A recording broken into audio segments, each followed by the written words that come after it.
Hello friends, once again welcome back to Mastermind academy. இந்த video நம்ம எதை பற்றி பார்க்க போகிறோம்னு பார்த்தீங்கன்னா, நம்ம சென்ட்ரல் கவர்மெண்ட் விட்டுருக்க ஜாப் ஆப்பர்ச்சுனிட்டி பற்றி தாங்க பார்க்க போகிறோம்.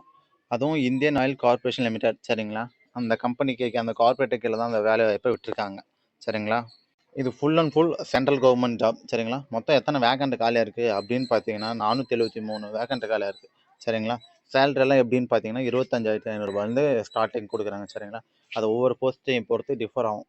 ஒரு போஸ்டிங்க்கு 26, ஒரு போஸ்டிங் 30, ஒரு போஸ்ட்டுக்கு 40, இந்த மாதிரி அதை பொறுத்து அது டிஃபர் ஆகும். சரிங்களா? இதுக்கு அப்ளை பண்ணுறதுங்க லாஸ்ட் டேட் அப்படின்னு பார்த்தீங்கன்னா February 1 வரையும் கொடுத்துருக்காங்க. February 1 வரையும் கொடுத்துருக்காங்க. சரிங்களா? இதுக்கான எஜுகேஷன் குவாலிஃபிகேஷன் அப்படிலாம் என்னென்னு பார்த்தீங்கன்னா, நம்ம 12th டிப்ளமோ டிகிரி எது பாஸ் பண்ணாலும் எலிஜிபிள் தான். ஆனால் 10th பாஸ் பண்ணி தான் எலிஜிபிள் கிடையாது. 12th diploma degree. சரிங்களா? மினிமம் நீங்கள் 12th முடிச்சிருக்கணும். அப்போ தான் நீங்கள் ஜாபுக்கு எலிஜிபிள். சரிங்களா? ஓகே ஃப்ரெண்ட்ஸ், இப்போ எந்தெந்த போஸ்டிங் கீழே ஆளுங்க எடுக்கிறாங்க, என்னென்ன போஸ்டிங்கு அவைலபிளாக இருக்குது அப்படின்னு ஜாபோட ஃபுல் டீட்டெயில்ஸ் பார்க்கறதுக்கு முன்னாடி மறக்காமல் நம்ம மாஸ்டர்மைண்ட் அகாடமி சேனலை சப்ஸ்கிரைப் பண்ணிக்கோங்க. நம்ம எல்லா கவர்மெண்ட் அண்ட் ப்ரைவேட் ஜாப் சம்மந்தப்பட்ட ரெகுலர் வீடியோஸ் போஸ்ட் பண்ணிகிட்ருக்கோம். உங்களுக்கு ரொம்ப யூஸ்ஃபுல்லாக இருக்கும். இப்போ வாங்க வீடியோக்குள்ளே போகலாம். ஓகே ஃப்ரெண்ட்ஸ், இதுதான் அந்த ஜாபோட அஃபிஷியல் நோட்டிஃபிகேஷன். சரிங்களா? Indian oil corporate limited. இப்போது எந்தெந்த ஃபர்ஸ்ட் ஆஃப் ஆல் பார்த்தீங்கன்னா இது ஆல் ஓவர் இந்தியா ஜாப். சரிங்களா? ஆல் ஓவர் இந்தியா ஃபுல்லாக தான் ஆளுங்க எடுக்கிறாங்க. ஜாப் லொக்கேஷன் வந்து எல்லா ஸ்டேட்லேயும் இருக்குது. சரிங்களா? இப்போ நம்ம என்னென்ன ஸ்டேட் வைஸாக என்னென்ன லொக்கேஷன் இருக்குது, எத்தனை போஸ்டிங் ஒரு ஸ்டேட்டில் இருக்குது அப்படின்றத ஃபஸ்ட்டு டீட்டெயிலாக பார்த்துடலாம். சரிங்களா? நம்ம தமிழ்நாடும் முக்கியமான ஒரு இடத்துல இருக்குது. வாங்க பார்க்கலாம். ஓகே ஃப்ரெண்ட்ஸ், ஃபஸ்ட்டு பார்த்தோங்கன்னா வெஸ்ட் பெங்கால், பீகார் இதெல்லாம் இருக்குது. சரிங்களா? என்னென்ன போஸ்டிங் எடுக்கிறாங்க பார்த்தா mechanical, electrical, T&I, HR, accounts, finance. சரிங்களா? ப்ரோ நாங்கள் எல்லாம் இல்லை ப்ரோ, நான் தமிழ்நாடு தான் இருக்கேன், தமிழ்நாட்டில் இருக்கிறத மட்டும் சொல்லுங்கள் அப்படின்னா வாங்க நம்ம டேரெக்டாக தமிழ்நாட்டுக்குள்ளே போகலாம்.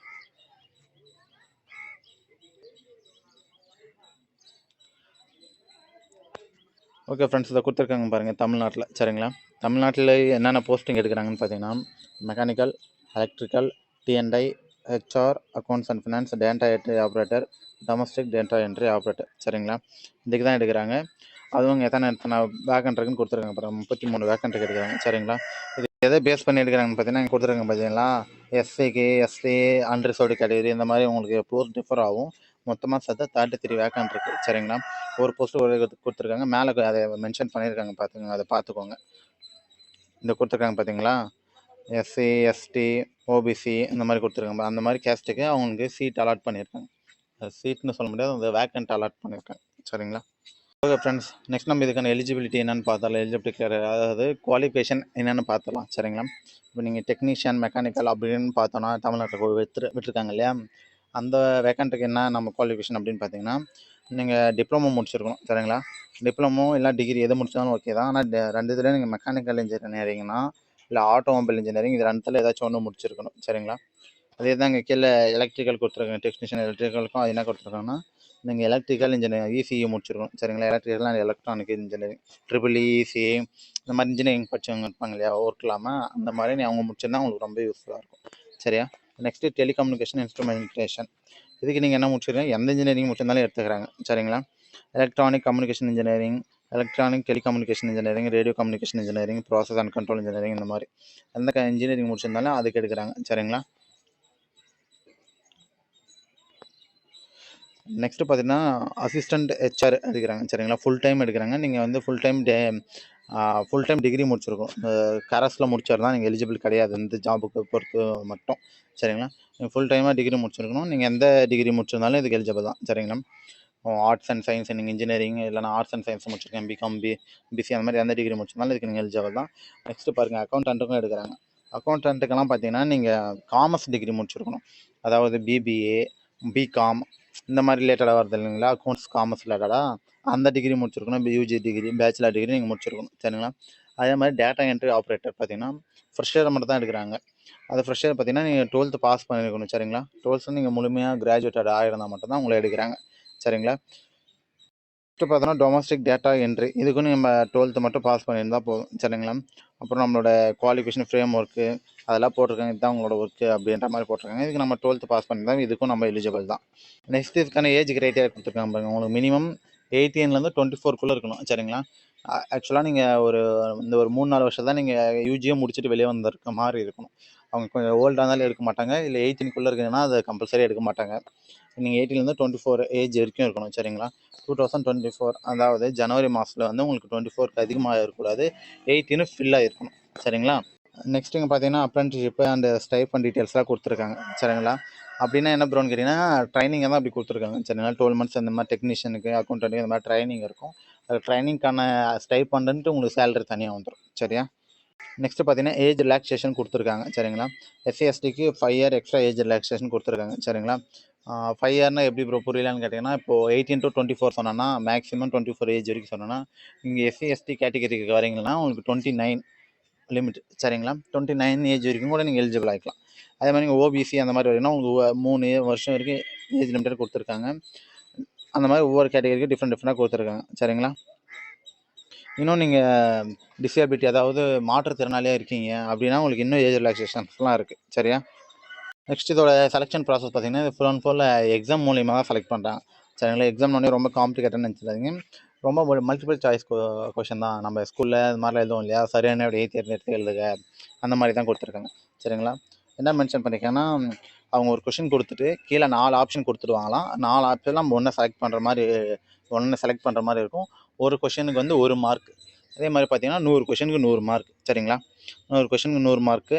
அதாங்க அடுத்து மென்ஷன் பண்ணியிருக்காங்க. சரிங்களா? 100 கொஷனுக்கு 100 மார்க்கு. எவ்வளோ எடுத்தா ப்ரோ பாஸ் ப்ரோ அப்படின்னு கேட்டிங்கன்னா, நீங்கள் நார்மலாக மினிமம் பார்த்தீங்கன்னா நீங்கள் 50 எடுக்கணும். சரிங்களா? 50% அதாவது 50 மார்க் எடுத்தீங்கன்னா நீங்கள் பாஸ். இல்லை ப்ரோ நான் எஸ்சி எஸ்டியில் இருக்கேன், இந்த கேஸ்ட்டுக்குள்ளே வரேன் அப்படின்னா நீங்கள் 45 எடுத்தால் பாஸ். சரிங்களா? உங்களுக்கு வந்து 5 மார்க் அந்த இது கொடுத்துருக்காங்க. 45 எடுத்தால் நீங்கள் பாஸ்.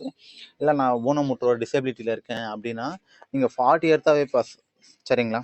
நீங்கள் 40 மார்க் எடுத்தாவே அதுக்கு நீங்கள் இப்போ எலிஜிபிள் தான். ஆனால் என்ன நீங்கள் டிசேபிலிட்டியில் இருக்கீங்கன்னா உங்கள்கிட்ட அந்த மஸ்ட்டாக உங்களுக்கு அந்த டிசேபிலிட்டி சர்டிஃபிகேட் இருக்கணும். அது இருந்தால் தான் நீங்கள் இதை இது பண்ண முடியும். சரிங்களா? இந்த மென்ஷன் பண்ணியிருக்காங்க பாருங்கள், டிசபிலிட்டி சர்டிஃபிகேட் வந்து மஸ்ட்டு அப்படின்ட்டு மென்ஷன் பண்ணியிருக்காங்க. சரிங்களா? அப்போ நீங்கள் 40% இது உங்களுக்கு அந்த எலிஜிபிலிட்டி வேணும், நான் 40% எடுத்தாவே போதும்னு நினைக்கிறேன்னா உங்களுக்கு டிசபிலிட்டி சர்டிஃபிகேட் மஸ்ட்டு தேவை. சரிங்களா? நெக்ஸ்ட்டு பார்த்தீங்கன்னா நார்மலான இதான் கொடுத்துருக்காங்க. நம்ம ஆல்ரெடி பார்த்த மாதிரி தான் உங்களுக்கு ஏஜ் க்ரைட்டீரியா கொடுத்துருக்காங்க. அதுக்கப்புறம் பார்த்தீங்கன்னா இதுக்கு முன்னாடி நீங்கள் எந்த கவர்மெண்ட் அப்ரெண்டிஸ்ஷிப் கீழேயும் ஒர்க் பண்ணாதான் இருக்கணும். அதாவது வேலை பார்க்காம இல்லை, இந்த மாதிரி கவர்மெண்ட் ஸ்கீம் கீழே வேலை பார்த்துருப்பீங்க பார்த்தீங்களா, யூஐஐசி இந்த மாதிரி அதாவது நிறைய டிபார்ட்மெண்ட் இருக்குல்ல, அது கீழே வேலை பார்த்துருப்பீங்களா ஸ்டைபண்டோட. அந்த மாதிரி இல்லாமல் இருக்கணும். நீங்கள் டேரெக்டாக இதில் மட்டும் ஃபஸ்ட்டு இதுதான் உங்களோட கவர்மெண்ட்டுக்கு அண்டரில் ஒர்க் பண்ணுற மாதிரி இருக்கும். சரிங்களா? அப்போ தான் எலிஜிபிள். அதை தான் எல்லாம் மென்ஷன் பண்ணியிருக்காங்க. சரிங்களா? அப்புறம் உங்களோட ஏஜ் ரெஸ்ட்ரிக்ஷன் அதெல்லாம் கொடுத்துருக்காங்க. ஓகே ப்ரோ, இந்த ஜாப்க்கெல்லாம் நான் எப்படி அப்ளை பண்ணுறது அப்படின்றத இப்போ பார்த்துடலாம். ஃபர்ஸ்ட் ஆஃப் ஆல் நீங்கள் ஃபுல் அண்ட் ஃபுல் ஆன்லைன் மூலிமா மட்டும் தான் அப்ளை பண்ணுற மாதிரி இருக்கும். சரிங்களா? அவங்களே மென்ஷன் பண்ணிட்டாங்க, நீங்கள் ஆன்லைன் மூலிமா மட்டும் தான் ஆன்லைன் மூலிமா மட்டும் தான் நீங்கள் அப்ளை பண்ணுற மாதிரி இருக்கும். எந்த வெப்சைட்டில் போய் அப்ளை பண்ணணும் பார்த்தீங்கன்னா கொடுத்துருக்காங்க பாருங்கள், http:// இந்தியன் ஆயில் அப்படின்னு கொடுத்துருக்காங்க இல்லையா, இந்தியன் ஆயில் பைப்லைன்ஸ் அப்படின்ட்டு. அந்த வெப்சைட்டுக்கு கீழே தான் நீங்கள் போய்ட்டு அப்ளை பண்ணுற மாதிரி இருக்கும். அந்த வெப்சைட்டோட லிங்க்கும் நோட்டிஃபிகேஷனோட லிங்க்கை நான் கீழே டிஸ்கிரிப்ஷன் கமெண்ட்லாம் கொடுத்துறேன். நீங்கள் டேரெக்டாக கிளிக் பண்ணிங்கன்னா நேராக அப்ளை பண்ணுற பேஜுக்கு போயிடுங்க. ஒரு டைம் கிளிக் பண்ணி விசிட் பண்ணி பாருங்கள். சரிங்களா?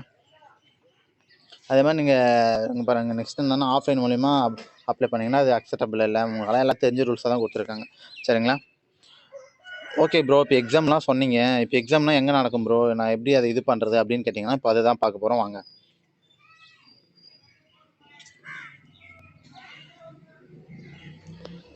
இதை கொடுத்துருக்காங்க பாருங்கள் ஃப்ரெண்ட்ஸ். இப்போ நான் தமிழ்நாட்டில் இருக்கேன், நான் அந்த எக்ஸாம் எப்படி எழுத முடியும், நான் இந்த மாதிரி சென்ட்ரல் கவர்மெண்ட்னு சொல்கிறீங்க, டெல்லிக்கு போக முடியுமா அப்படிலாம் கேட்டிங்கன்னா அங்கெல்லாம் இல்லை, நம்ம தமிழ்நாட்டில் அது ரெடி பண்ணியிருக்காங்க. சரிங்களா?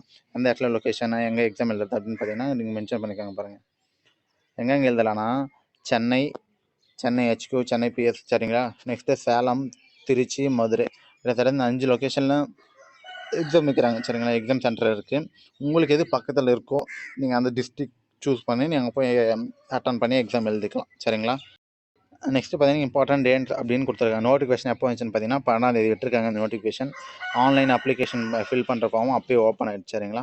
அப்ளை பண்ணுறதுக்கான லாஸ்ட் டேட் பார்த்தீங்கன்னா February 1 6 மணி வரையும் கொடுத்துருக்காங்க, ஈவினிங் 6 மணி வரையும். சரிங்களா? அப்புறம் அந்த டவுன்லோட் அட்மிட் கார்டு அது பார்த்தீங்கன்னா 9ஆம் தேதி உங்களுக்கு அட்மிட் கார்டு வந்துடும். அது அட்மிட் கார்டுனா ஹால் டிக்கெட். சரிங்களா? ஹால் டிக்கெட் வந்துடும். அதுக்கப்புறம் ரிட்டன் எக்ஸாம் எப்படின்னு 18/2 சண்டே அந்த ஞாயிற்றுக்கிழமை உங்களுக்கு எக்ஸாம் இருக்கும். சரிங்களா? உங்களுக்கு குறிப்பிட்ட அட்மிட் கார்டில் நீங்கள் எந்த லொக்கேஷன் ஃபில் பண்ணும்போது அப்ளை பண்ணும்போது எந்த லொக்கேஷன் செலக்ட் பண்ணியிருக்கீங்களோ அந்த லொக்கேஷனுக்கு அட்மிட் கார்டு வந்துடும். நீங்கள் அந்த லொக்கேஷனில் போயிட்டு அங்கே எக்ஸாம் எழுதுகிற மாதிரி இருக்கும். அந்த எக்ஸாம் சென்டரில் போய்ட்டு நீங்கள் எக்ஸாம் எழுதுகிற மாதிரி இருக்கும். சரிங்களா? ஓகே ஃப்ரெண்ட்ஸ், அவ்வளோதான் இந்த வீடியோ. இந்த ஜாபோட வெப்சைட் லிங்க் அண்ட் நோட்டிஃபிகேஷன் லிங்க்கை நான் கீழே டிஸ்கிரிப்ஷனில் கொடுக்குறேன். ஸோ மறக்காமல் கிளிக் பண்ணி செக் பண்ணி பாருங்கள். சரிங்களா? அப்படியே நம்ம சேனலையும் மறக்காமல் சப்ஸ்கிரைப் பண்ணிக்கோங்க. இதே மாதிரி இன்னொரு வீடியோவில் வந்து உங்களை பார்க்குறேன். ஏதாச்சும் டவுட் இருந்தால் மறக்காமல் கமெண்ட் செக்ஷனில் போடுங்க. நான் கண்டிப்பாக எல்லாத்துக்கும் ரிப்ளை பண்ணுவேன். சரிங்களா? எப்படி அப்ளை பண்ணுறதுன்னு தெரியல, அந்த மாதிரி ஏதாச்சும் ஒரு சின்ன டவுட் இருந்தாலும் நீங்கள் கமெண்ட் செக்ஷனில் போடலாம். நான் கண்டிப்பாக எல்லாத்துக்கும் ரிப்ளை பண்ணுவேன். சரிங்களா? தேங்க்யூ.